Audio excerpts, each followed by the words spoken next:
Assalamualaikum warahmatullahi wabarakatuh.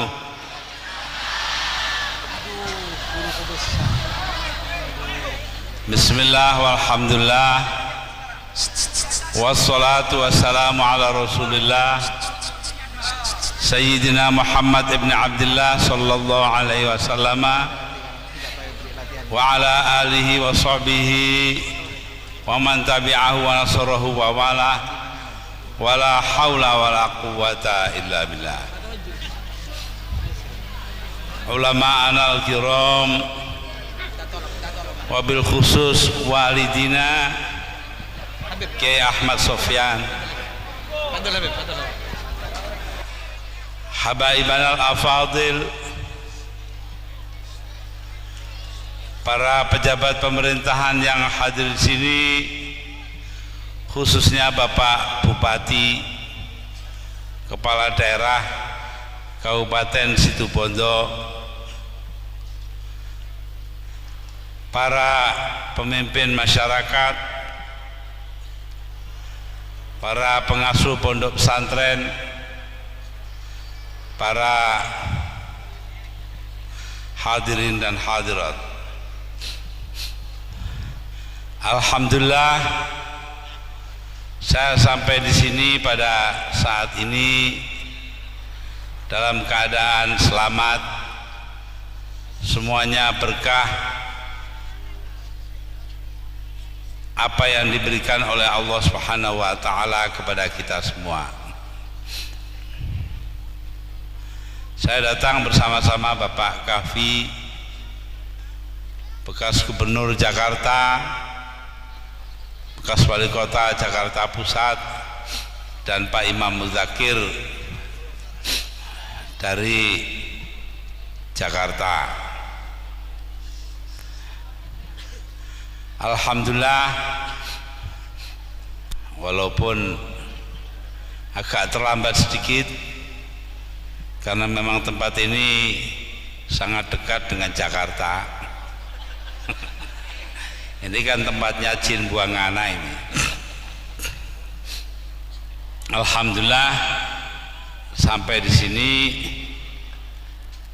dengan tidak kurang sesuatu apa dan memperoleh karunia kesehatan dari Allah Subhanahu wa taala.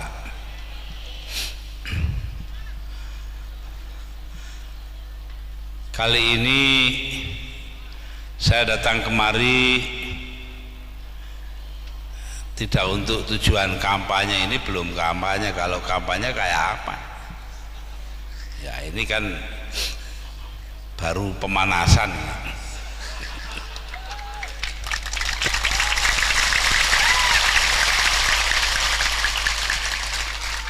Situ Bondo itu tidak perlu kampanye. Serahkan saja kepada ulama di sini, beres. Ya apa tidak? Ini bukti. Semuanya itu karena kecintaan rakyat Situbondo kepada Nahdlatul Ulama. Karena apa yang dikatakan oleh Allah Subhanahu wa taala di dalam kitab suci Al-Quranul Karim, Bismillahirrahmanirrahim, innama yakhsyallaha min ibadihil ulama, bahwasanya yang paling takut kepada Allah di antara hamba-hambanya adalah ulama. Karena itu terus terang saja, kalau orang-orang Situbondo mencintai ulama itu tidak aneh, karena orang-orang Situbondo memang mengikuti apa yang disabdakan oleh Allah Subhanahu wa taala. Nah, di sini ini tidak ada tukang copet, yang ada cuma guyu. Ada zaman masih Surabaya dulu ada terminal Joyoboyo, ada razia tukang copet Tadi kebetulan saya Kapolresnya salaman. Nah ini saya ingat dulu, razia ini yang bikin polisi. Tahu-tahu ada yang ketangkep digeledah. Geledah itu di kantongnya ada kartu tanda anggota NU. Jadi kata polisinya, Pak sampean ini NU kok nyopet? Jawabnya apa? NU soal agama Pak. Lah copet profesi.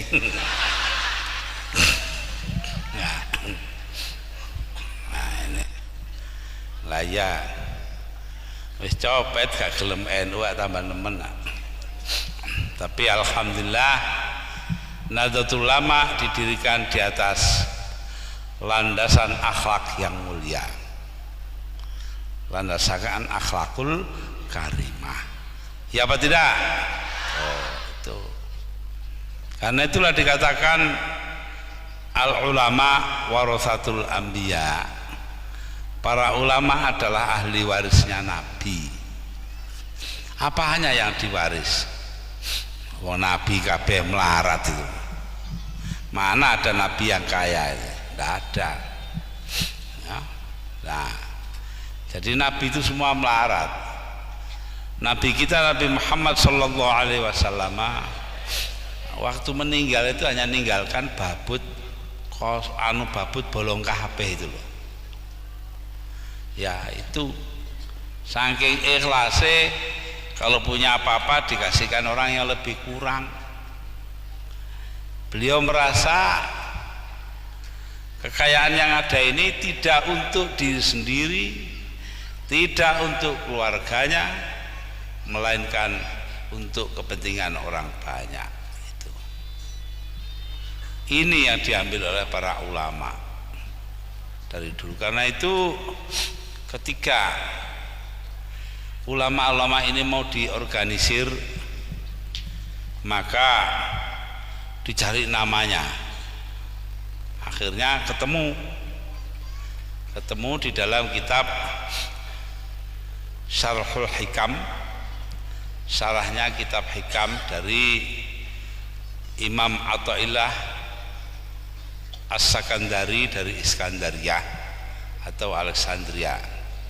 Itu loh ada dulu menteri riset. Nah, nanti juga tidak tahu sudah di sini apa belum. Nah, ada ya yang namanya Muhammad Athaillah Shahibul Hikam loh. MAS Hikam. Siapa MAS Hikam itu? Muhammad Athaillah, namanya Muhammad Athaillah, imam yang ngarang kitab itu, yang mempunyai Shahibul Hikam, Syarah Hikam loh. Lah itu dipakai nama oleh Kiai Abdul Fattah Plumpang untuk putra beliau. Ya ini Mas Hikam yang ada di sini.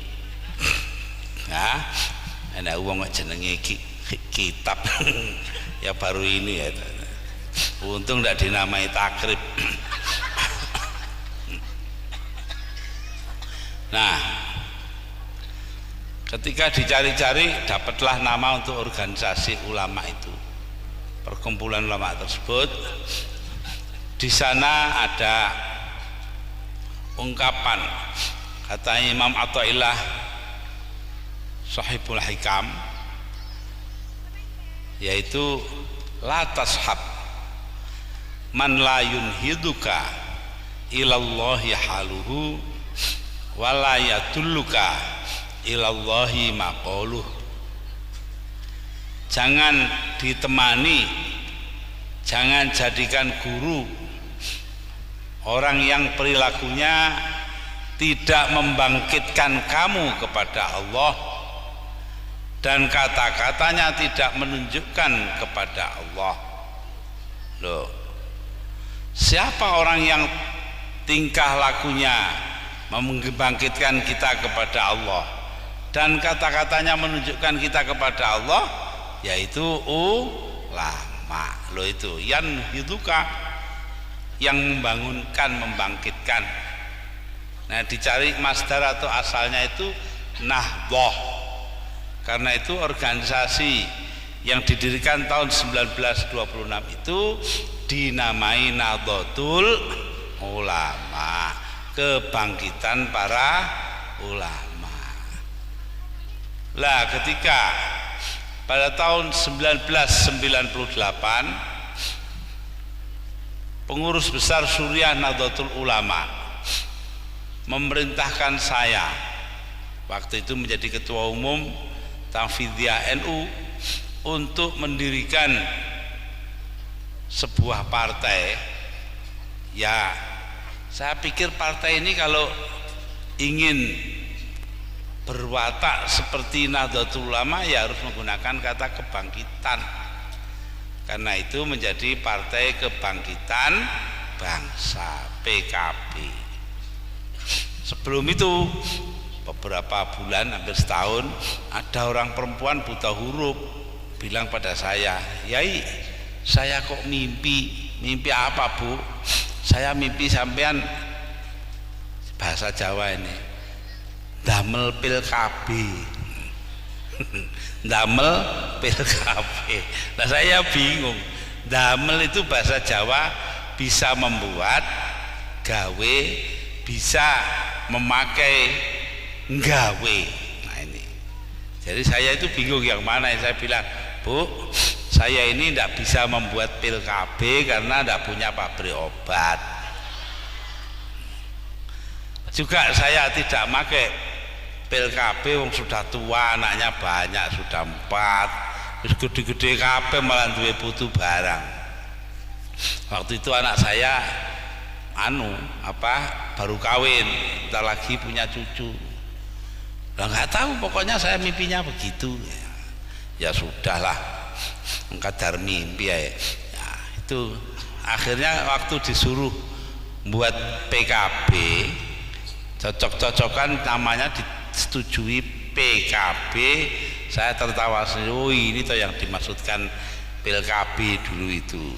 Nah ini ya, alhamdulillah dengan cepat PKB menjadi besar dan sekarang menjadi dari sudut jumlah pemilih menjadi partai ketiga terbesar di Indonesia. Ini pun sebenarnya ya karena pemilihnya itu tidak benar. Loh, pemilihnya tidak benar gimana? Iya, baru dihitung 60% suara oleh Komisi Pemilihan Umum KPU di bawah pimpinan Bapak Rudini. Lalu Pak Habibie sudah membuat SK, surat keputusan Presiden tentang susunan DPR MPR, komposisi DPR MPR, baru 60 suara. Nah sing guru dihitung sing desa-desa sing umumnya ya nyoblos PKB. Karena itu kita menanyakan hal itu kepada Mahkamah Agung, tapi sampai sekarang belum dijawab. Begitu juga ketika pada tanggal 21 Juli 2001 saya berkirim surat kepada Mahkamah Agung, yaitu melakukan 21 Juli 2001 melakukan pengumuman keadaan darurat. Maka saya tanyakan beberapa hari kemudian kepada Mahkamah Agung, apa tindakan saya itu sesuai Undang-Undang Dasar apa tidak. Karena apa? Waktu itu tanpa ada landasan hukum, Megawati Soekarno Putri ngundangi orang datang ke rumahnya di Kebagusan di Pasar Minggu untuk memanggil sidang istimewa MPR tanpa sebab. Nah ini menurut penafsiran saya melanggar Undang-Undang Dasar.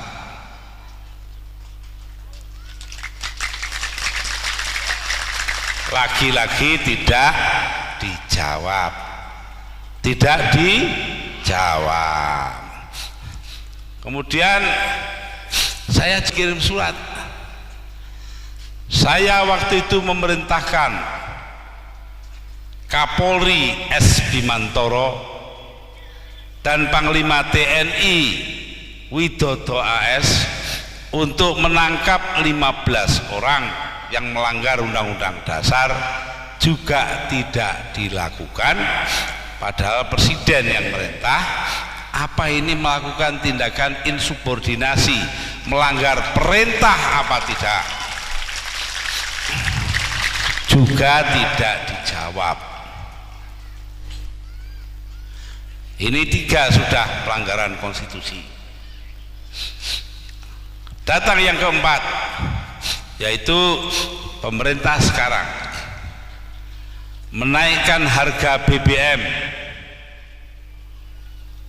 Ini sebenarnya kalau penafsiran saya, menaikkan harga tanpa menaikkan pendapatan itu artinya melanggar konstitusi. Mengapa demikian? Karena konstitusi atau undang-undang dasar kita menyatakan negara harus memenuhi kebutuhan hidup orang banyak. Di dalam undang-undang dasar kita disebutkan memenuhi hajat hidup orang banyak. Nah, kalau naikkan harga tanpa menaikkan pendapatan artinya melanggar undang-undang dasar. Yang kelima, pemerintah mengadakan divestasi Indosat, menjual Indosat kepada pihak lain, apalagi pihak lain itu adalah sebuah negara sateng cilik, yaitu Singapura. Singapura hanya berpenduduk 3 juta orang, Indonesia 204 juta, kayak selilit Nah, dibuatlah sebuah perusahaan di sana namanya Singapore Technology and Telecommunication, STT. 50% sahamnya pemerintah Singapura, 50% free tax dari Israel. Jadi artinya Indosat ini menyangkut penjualan saham kepada orang luar, padahal Indosat ini mengoperasikan atau melaksanakan satelit Palapa. Di dalamnya ada kode-kode intelligence kita. Jadi dengan demikian dia juga membahayakan hajat hidup orang banyak di negeri ini, akan keselamatan bangsa. 5 ini tidak ada yang dijawab oleh Mahkamah Agung karena Mahkamah Agungnya pengecut.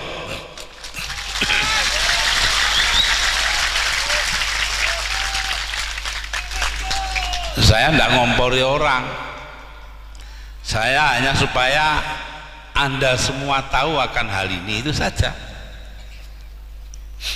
Buktinya, kalau terjadi pelanggaran konstitusi, saya bicara begini sudah 1,5 tahun lamanya, sudah diterbitkan sebuah buku mengenai apa itu maklumat keadaan darurat. Sudah berbulan-bulan yang lalu buku itu sudah habis, sekarang dicetak kedua.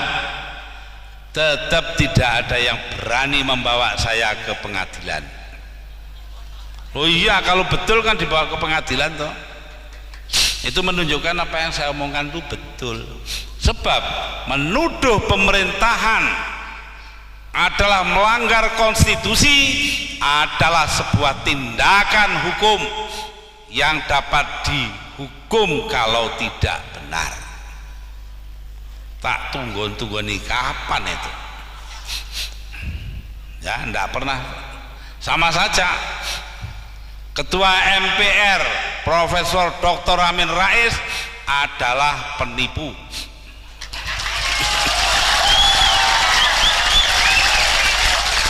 Ini ke 52 kalinya saya bicara di muka umum. Tak tunggu nih, bener gak ini? Yang menentukan benar tidaknya pengadilan. Saya tunggu, berani tidak membawa saya ke pengadilan? Sampai hari ini tidak berani. Mengapa saya berani mengatakan demikian?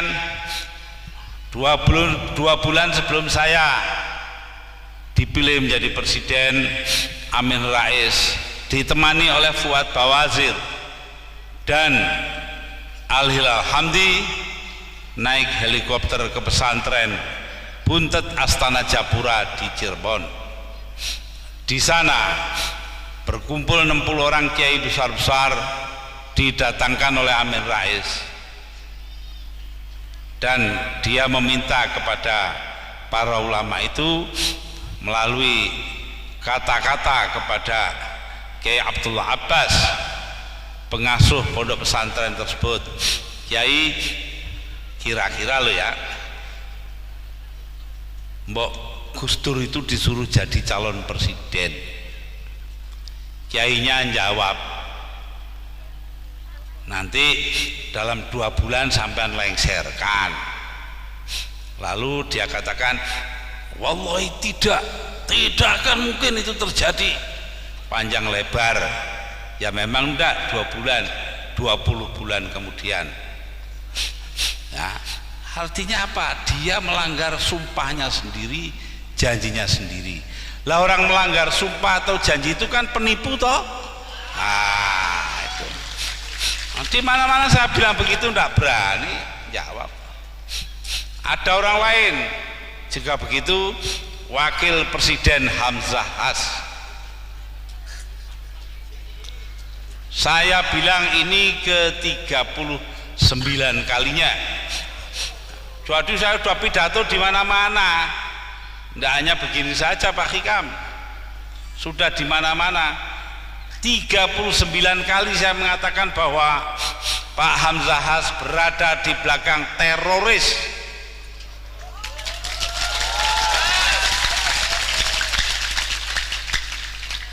Pertama kali saya ngomong di Aring-Aring pada waktu pengajian selepas apa itu namanya konferensi NU wilayah Jawa Timur.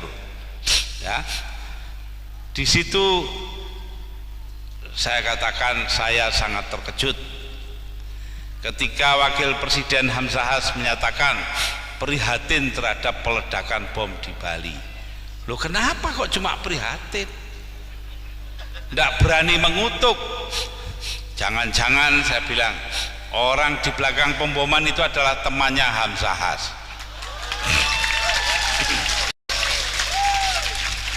Sampai sekarang saya tunggu-tunggu, tidak berani membawa ke pengadilan. Mustahil dia tidak dengar, dia mesti dengar. Yang ini pun dia dengar. Ya, nah itu.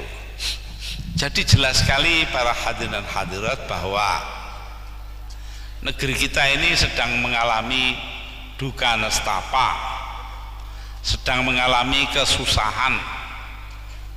Karena apa?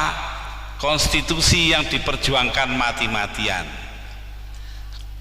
konstitusi yang diperjuangkan oleh para pendiri republik ini, termasuk 7 orang wakil gerakan Islam. Ke-7 orang itu yaitu Ki Bagus Hadikusumo dari pengurus pusat Muhammadiyah, Kiai Haji Abdul Qahar Muzakir, salah seorang yang hubungan famili saya manggil Pak D, dari PP Muhammadiyah, seorang namanya Ahmad Subarjo dari Masyumi, ya, kemudian Abdurrahman Baswaddan, Ketua Umum Partai Arab Indonesia PAI, kelima, Abi Kusno Cokro Suyoso dari Syarikat Islam. Sini ada orang Syarikat Islamnya enggak? Enggak ada. Nah, mudah-mudahan ada. Enggak ada ya kenemenen. Yang keenam, Haji Agus Salim, yang kita semua tahu bahwa beliau berilmu agama sangat dalam. Yang ketujuh, Abdul Wahid Hashim, ayah saya mewakili Nahdlatul Ulama. Ketujuh orang ini ketika berkonsultasi dengan Bung Hatta tanggal 18 Agustus 1945, sehari setelah kemerdekaan diproklamasikan, mengeluarkan istilah sekarang ini ngedrop Piagam Jakarta dari pembukaan Undang-Undang Dasar. Loh, negara yang diperjuangkan mati-matian juga oleh para wakil-wakil organisasi Islam itu sekarang sedang mengalami musibah besar-besaran karena terjadi pelanggaran konstitusi, pelanggaran demi pelanggaran. Lah yang diurusi itu tidak ada yang pokrok, cilik-cilik, bangsanya soal inul, guyu, tawa itu. Ya kan soal kecil loh, inul lo. Ya. Inul tukang ngebor.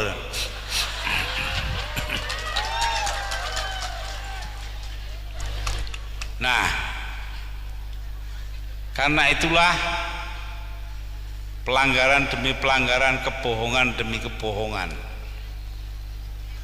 pengkhianatan demi pengkhianatan, Allah marah. Karena marah itu kita lihat sekarang, bumi longsor, gunung-gunung meledak, bahkan diumumkan Semeru, Gunung Semeru itu sudah mati, sekarang hidup lagi. Ya, semenjak beberapa bulan ini istilah mereka ahli-ahli geologi, Gunung Semeru aktif kembali. Bahkan 2 hari yang lalu Malang kena abu dari Gunung Semeru, sehingga akhirnya ketika saya ada acara di Bangil itu dari Kediri saya liwat Jombang, lalu Mojokerto, Mojosari, Japanan, Gempol, Bangil, sedangkan yang mapak saya Bapak Khairon Syakur dari Bangil pulangnya misah liwat Blitar, itu tidak bisa liwat karena gelap gulita, tertutup debu. Nah, lalu itu semua tanda, yang longsor, yang gunung, yang banjir, sembarang kali itu tanda bahwa Allah marah karena terjadinya hal-hal yang bersifat pengkhianatan dan sebagainya itu. Karena itu marilah kita adakan perbaikan yang diperlukan, dan nanti dalam pemilihan umum atau pemilu yang akan datang memilih pihak yang tepat, yang benar-benar memperjuangkan kepentingan rakyat.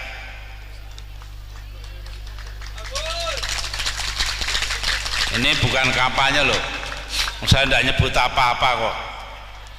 Pihak yang mementingkan kepentingan rakyat, ya loh. Nah, ya, tidak perlu kita kadek milih partai A atau si B, si A, itu tidak perlu nanti.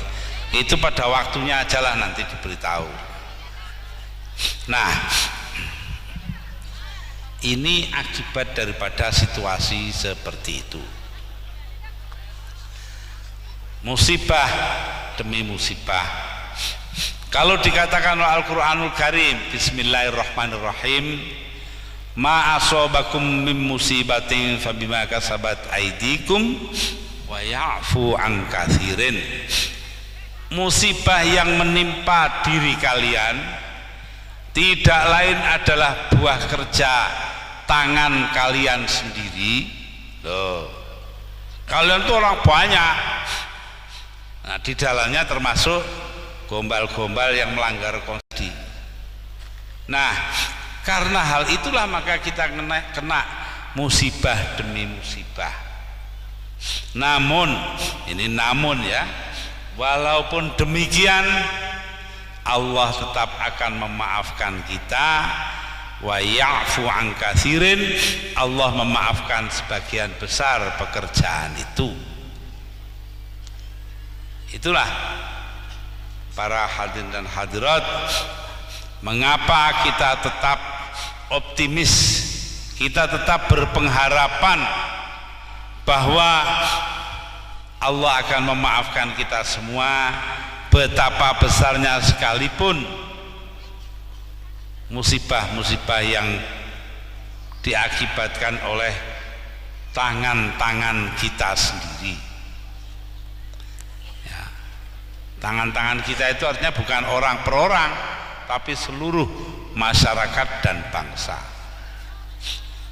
Nah, para hadirin dan hadirat, itulah sebabnya orang seperti saya itu selalu berpegang kepada apa yang dikatakan oleh Al-Quranul Karim, yaitu Bismillahirrahmanirrahim, wala talbisul haqqa bil batil wa taktumul haqqa wa antum ta'lamun. Jangan kau campur adukan antara yang benar dengan yang salah, dan jangan kau tutup-tutupi yang salah. Jangan kalian tutup-tutupi yang salah kalau kalian tahu. Nah, ini jadi kita tahu dan tidak kita tutupi, buka sajalah. Amin Rais melanggar sumpahnya, terjadi pelanggaran konstitusi, Hamzahas di belakang teroris, belak-belakan saja.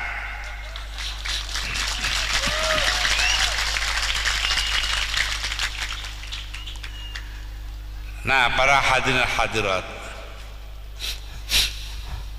dengan demikian jelaslah bahwa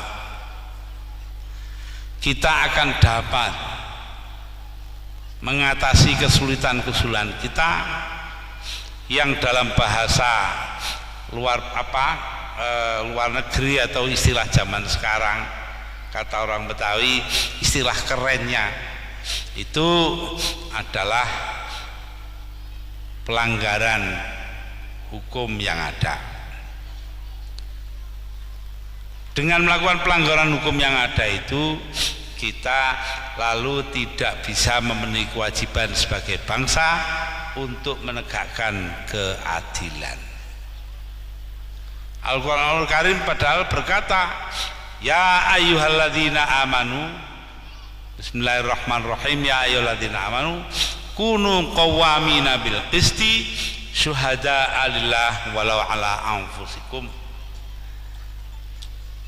Hendaknya kalian, wahai orang-orang beriman, hendaknya kalian menegakkan keadilan dan menjadi saksi bagi Allah walau mengenai diri kalian sendiri. Artinya walaupun situ ada yang berkhianat, tetapi kita tetap bersabar karena percaya keadilan Allah akan tegak. Betul tidak? Bagaimana tegaknya keadilan Allah itu? Melalui pemilihan umum itu. Kalau bapak-bapak, ibu-ibu, saudara-saudara ingin menegakkan keadilan, maka lakukan hal itu melalui pemilihan umum yang akan datang. Pilihlah pihak yang benar. Wah, ini ada yang marah, kampanye mencuri waktu. Loh, siapa yang kampanye? Saya tidak nyebut apa-apa. Kenapa disebut? Yang semua udah tahu, tidak pakai disebut juga tahu kok. Ya tidak? Nah, iya sudah. Ya itulah para hadirin dan hadirat, apa yang menjadi pikiran kita saat ini. Karena itu ya kita ikutlah pada bimbingan para ulama, contoh-contoh yang diberikan ulama. Nanti saya kemukakan, karena sebetulnya kita kesini kan untuk muludan ini, untuk maulid Nabi Muhammad Sallallahu Alaihi Wasallam. Tapi tidak apalah kita. Maka bagian pertama tadi yang macam-macam tadi itu yang intinya kita kena musibah karena ada sebabnya. Untuk menghilangkan musibah itu mari bersama-sama kita baca pujian. Loh, pujian awan-awan lah timbang gak duwe penggawean liya, ndak ada kerjaannya yang lain, ya lebih baik pujian, ya apa tidak? Pujian itu disampaikan atau dibawakan di langgar-langgar dan surau-surau sambil nunggu imam sholat, ya apa tidak? Nah ini apa di sini ini namanya langgar apa? Musola ya, langgar ya, itu langgar itu musola, surau. Mari bersama-sama nanti bareng-bareng dengan saya ya. Nanti maksudnya saya terangkan belakangan. Ilailas tulil firdausi ala wala aqwa ala naril jahimi fahabli batau waghfir dhunubi fa innaka ghafirudz dzambil azimi.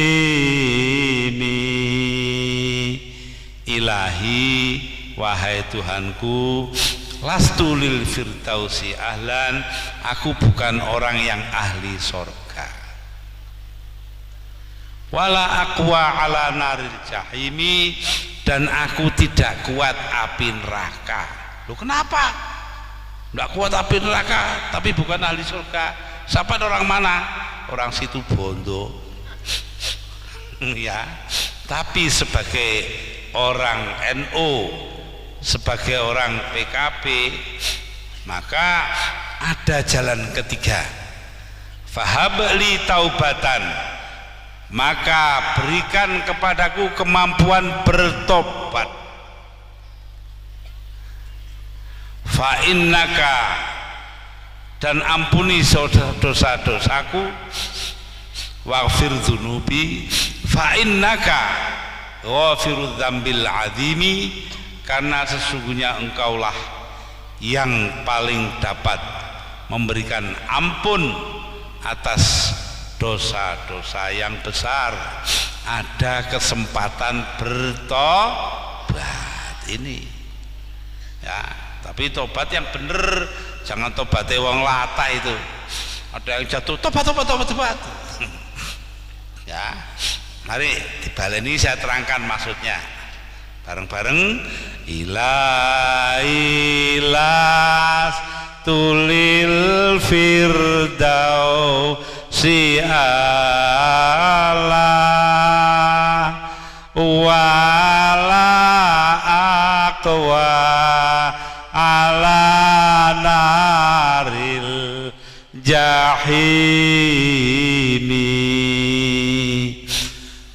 habli taubatau waghfir dzunubi fa innaka ghafirudz dzambil azimi. Saya ngejak pujian jam sekian ini kenapa sih kok di sini? Ya sebabnya sepele, saya ndak ketok, jadi ndak tahu orang yang sini ini banyak apa ndak, ngono. Banyak ya? Ini banyak betul tak? Dulu ada zaman Jepang tentara Jepang sowan Kiai Abdul Manaf di Lirboyo. Sana masuk, ada santri di masjid dalam jumlah besar. Di depannya masjid ada banyak angsa itu loh. Tahu banyak angsa itu? Soang itu toh. Nah, akhirnya banyak ya. Nah itu ada si Jepang tadi masuk ke rumahnya Kiai Abdul Manaf, nanya, Haji, banyak santri ya? Maksudnya yang di masjid banyak, jumlahnya besar. Jawabnya Kiai Abdul Manaf, bukan tuan, itu bukan banyaknya santri, banyaknya Kaji Yakub. Itu ya. Nah ini banyak mana ini, sekian ini ya. Itu banyaknya Kaji Yakub lah. Yang kedua, saya ingin tahu rakyat di sini ini masih manut pada kiai apa tidak? Begitu saja, kok tidak punya tujuan lain. Manut. Siapa yang ngajari sampean selawatan? Maling apa kiai? Aku wis ngono. Sudah tercapai dua tujuan, wis kari mulih ae. Para hadirin dan hadirat, ini katanya mulutan Maulidun Nabi Muhammadin sallallahu alaihi wasallam. Nah, saya tidak banyak-banyak dalam soal ini, hanya ingin menyampaikan sebuah ayat Al-Quran saja. Bismillahirrahmanirrahim. Laqad kana lakum fi rasulillahi uswatun hasanah. Benar-benar telah ada dalam diri utusan Allah. Siapa maksudnya di sini? Nabi Muhammad sallallahu alaihi wasallam. Telah ada contoh yang sempurna, keteladanan yang sempurna. Hasanah ay kamilah. Ya, di sini jelas. Kalau tidak jelas nanti akibatnya bisa dimarahi orang. Ada yai itu sampai tidak berani tunggu. Robbana atina fid dunya hasanah wa fil akhirati hasanah wa qina adzabannar. Kenapa dia tunggu begitu? Robbana atina fid dunya hasanah wa fil akhirati hasanah wa qina adzabannar. Pulang-pulang dimarahi mertua perempuan. Kampungan kamu. Diem aja dia. Masa sudah saya kasih Mbak Yunya jadi istri kamu, masih minta hasanah. Masih hidup dua-duanya ini, yainya juga masih hidup, tapi mertuanya sudah meninggal. Nah, ini. Nah, jadi hasanah di sini sempurna. Bagi siapa keteladanan sempurna itu? Liman kana yarjullah. Bagi orang yang mengharapkan ridho Allah. Mengharapkan ridhonya siapa? Allah, ya. Dan ngarep ridhonya orang lain. Nah, ridho Allah ala ridhol walidain katanya. Ridhonya Allah itu tergantung kepada ridhonya kedua orang tua. Karena itu kita tidak boleh ngelawan kedua orang tua. Ini contoh. Nah, jadi ridho yang dicari. Ridho itu kerelaan, bahasa Indonesianya itu.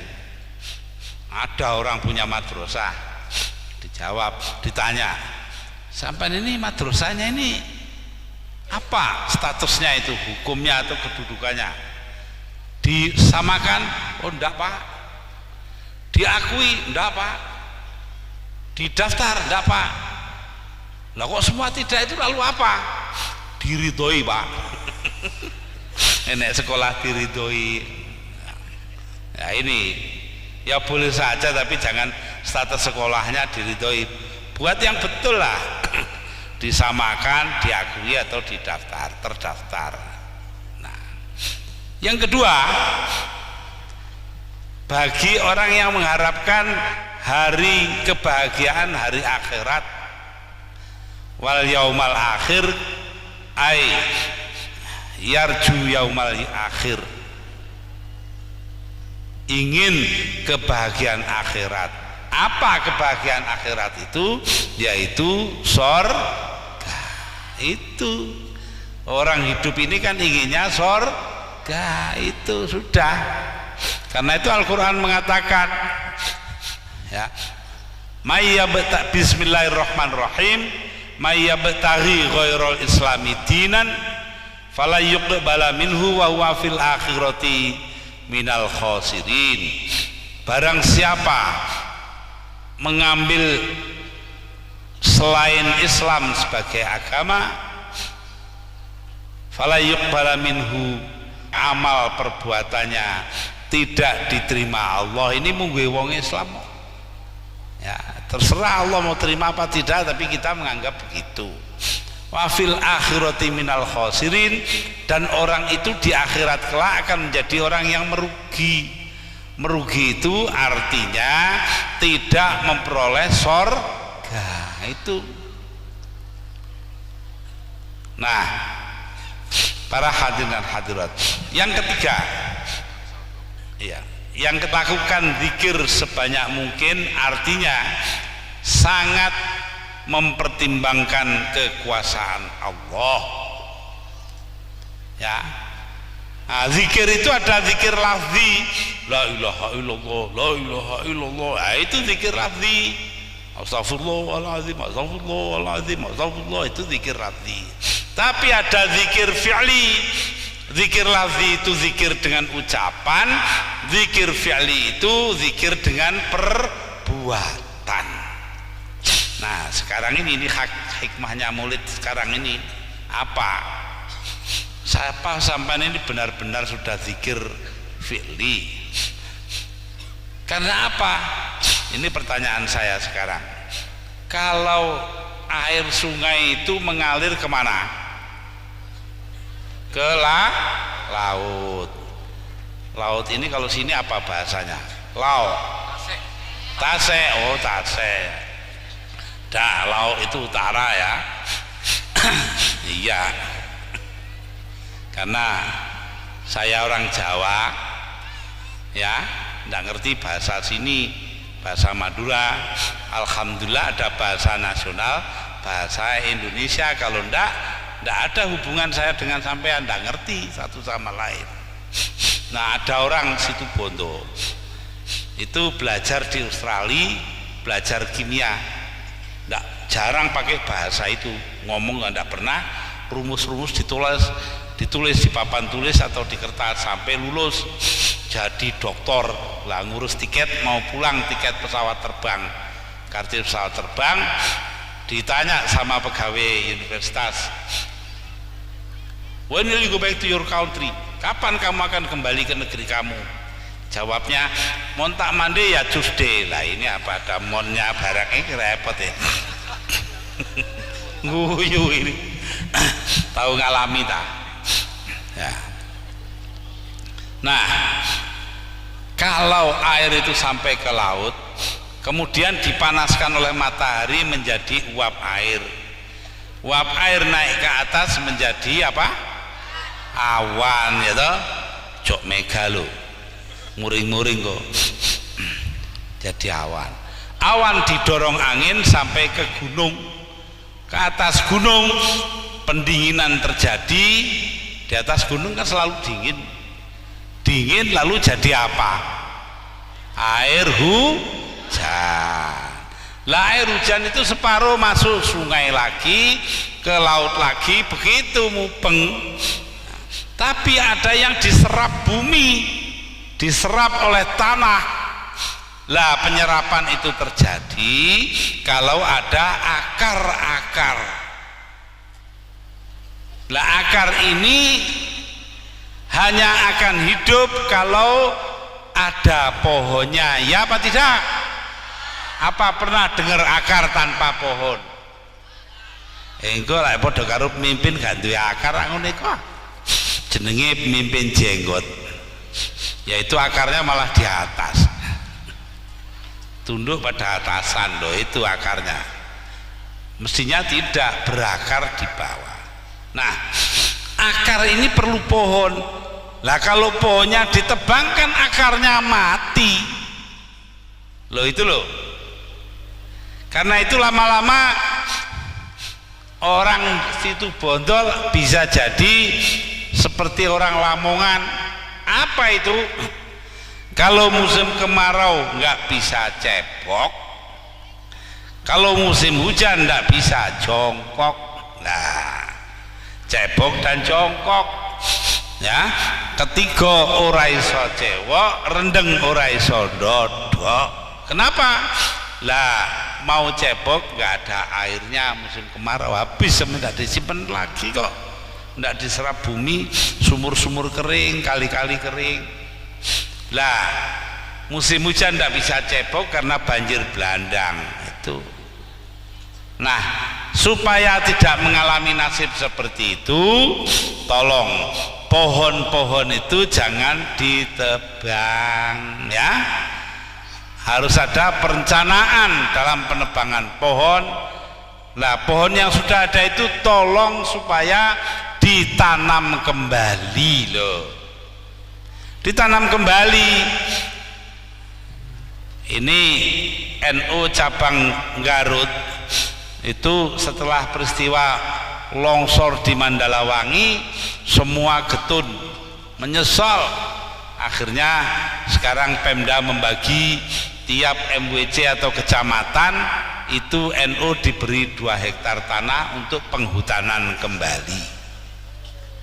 Lalu Perhutani dan Universitas Pajajaran itu diajari caranya menanam pohon yang baik, dan Pemda tingkat 1 menyediakan bibitnya lah ini. Tapi ya sayangnya begitu kok setelah longsor. Ada di Tuban.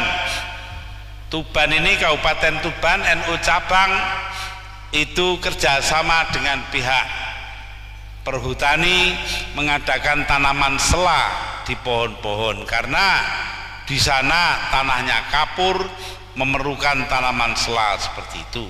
Entah berapa ratus hektar itu. Mbok ya di sini bisa ditiru hal semacam itu. Kebetulan ada Pak Bupati, ada pengurus NU wes rundingan kono. Betul tidak? Ya sudah. Jadi karena itu saya harapkan semuanya jangan angger-angger asal-asal saja nebang pohon, agar supaya kita ini benar-benar bisa zikir fi'li yang baik.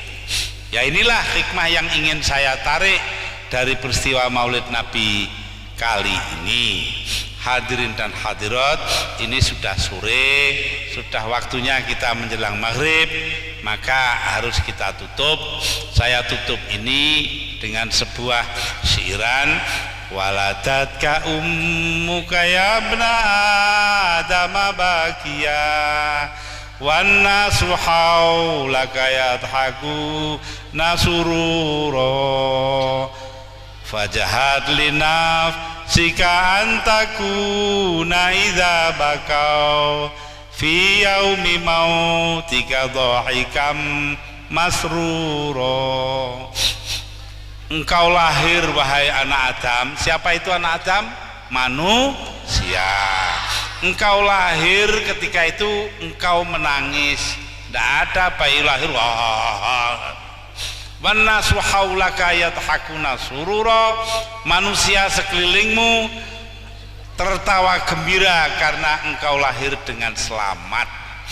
Fajhad li nafsika, maka usahakan bagi dirimu ya, pada hari kematianmu ketika mereka menangisi engkau, dhahika masrura, engkau sendiri tertawa gembira melihat surga loh ya. Sudah, ini saja yang saya kemukakan. Mudah-mudahan kita semua diberi umur panjang, diberi keselamatan, anak-anak yang soleh-solehah, dan diberi rezeki yang banyak.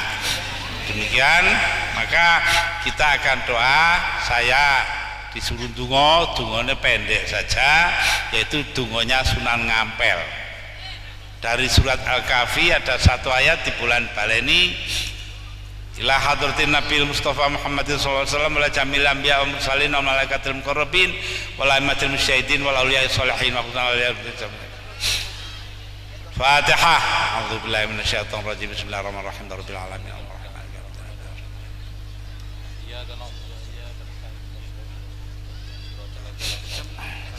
Rabbana atina min ladunka rahmatan wa hayyi lana min amrina rasyada. Rabbana atina min ladunka rahmatan wa hayyi lana min amrina rasyada. Rabbana atina min ladunka rahmatan wa hayyi lana min amrina rasyada. Wa sallallahu ala sayyidina Muhammad. Wassalamualaikum warahmatullahi wabarakatuh.